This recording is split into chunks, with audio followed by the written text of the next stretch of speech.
Good morning, everyone. We are continuing this morning with our series on awareness and omnipresence.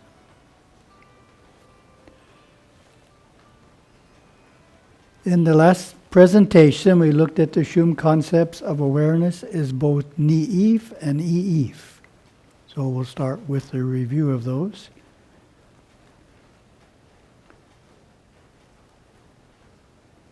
This is Gurudeva's commentary on it.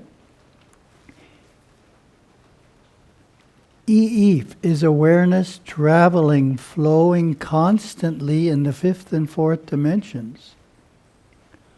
Unless one is totally aware, one is not at all conscious of the happening, but only conscious of ni'if and its flow. Then in deep meditation of i'if and its flow.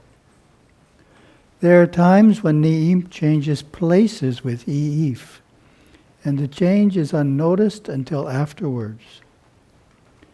This is when one begins to see intuitively that which is in the fourth and fifth dimensions.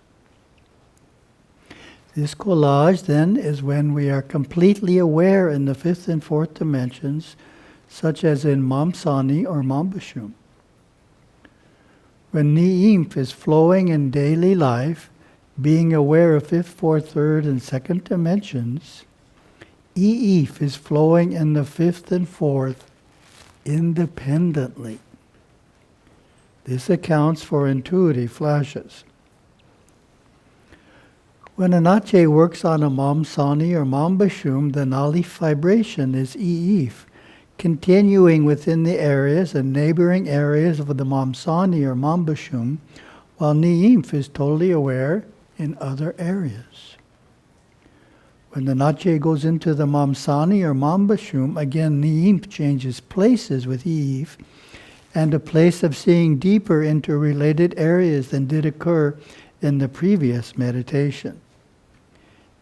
These i'if became conscious of during nalif. Interesting related event to this presentation, which we've been working on these concepts for a number of weeks now. We have two Zoom satsangs.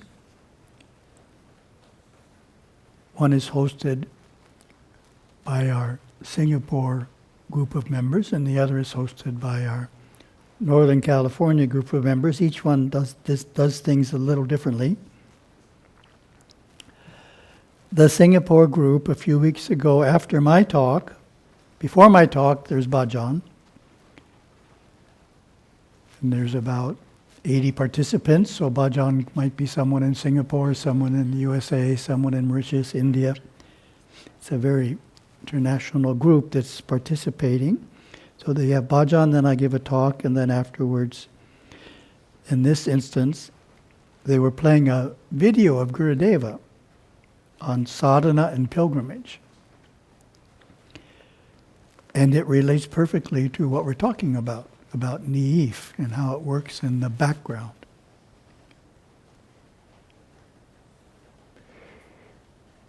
If a devotee, this is Gurudeva, if a devotee is not doing his sadhana, he is not digesting the teachings once he takes them in. You quote something from the lesson today that has to be digested.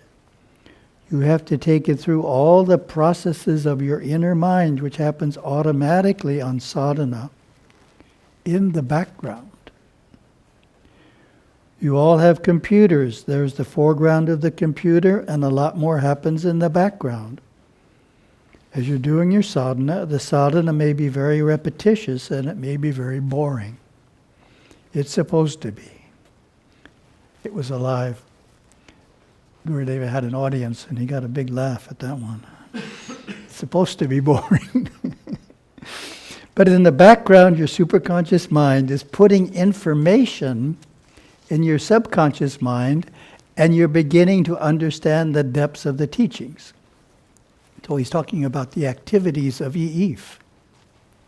In the background, the superconscious mind is putting information in your subconscious mind. So that's Eve. Have you ever read a verse from the Vedas? This is from the Vedas, question mark, meaning wasn't understandable on first reading. It's unclear. Probably the translation is wrong. But you read it, you took it in. A month later, you happen on the same verse and it's absolutely clear. It's not only clear, you can explain it and give your own bhasya on it to someone else. Now, how did that happen? That happened because you digested the teachings within yourself, because you did your regular daily sadhana, and in the background, the superconscious is working through the subconscious, which we call the sub-superconscious, and the light of understanding is there, and you would say, I always knew that.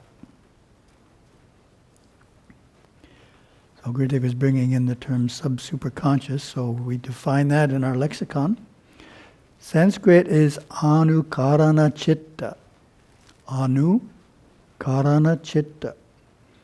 The meaning is the superconscious mind working through the conscious and subconscious states, which brings forth intuition, clarity, and insight.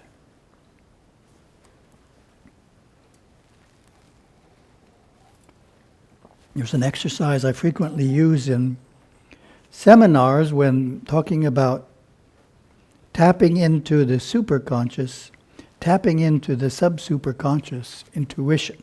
So I'll read my exercise. So it's specifically you're tapping into the sub-superconscious intuition to solve a problem, to get an insight. At night, just before going to sleep, write down the problem. Make sure how you have described it is accurate and complete. If not accurate and complete, then rewrite it until you have achieved accuracy and completeness. Go to sleep with the expectation that the answer will come to you from your intuition in the morning, soon after arising. And once you get good at it, it does. This, of course, requires that the subconscious not be upset or congested. And it's interesting that there's a Shum word for this process. I didn't know the word till I looked it up. Da-ba-ratnam. Try again. Da-ba-ratnam. 1. This portrait refers to the sub-superconscious area of the mind. 2. A practice for awakening answers. The beginning method is to ask the question to oneself, but without trying to reason or guess the answer. Very good point. Let the question be held by the subconscious mind for a time. At an unexpected time, the superconscious, through the subconscious, will give the answer to the conscious mind.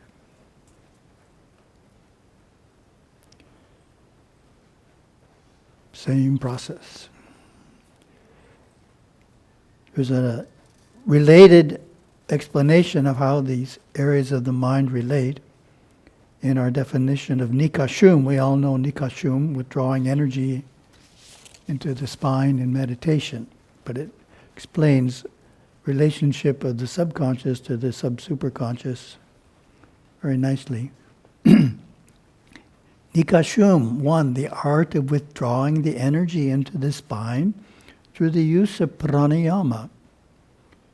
2, names the process of drawing the magnetic energy from the subtle nerve fibers, nadis, which surround the body into the spine. 3, when a devotee enters meditation, the energy is drawn from the conscious mind into its subconscious. 4, then the energy of the subconscious is drawn into the sub-superconsciousness. 5, when this happens, the devotee becomes conscious in the inner states of mind. So that's just another way of saying you're switching from ni-imph into i-imph.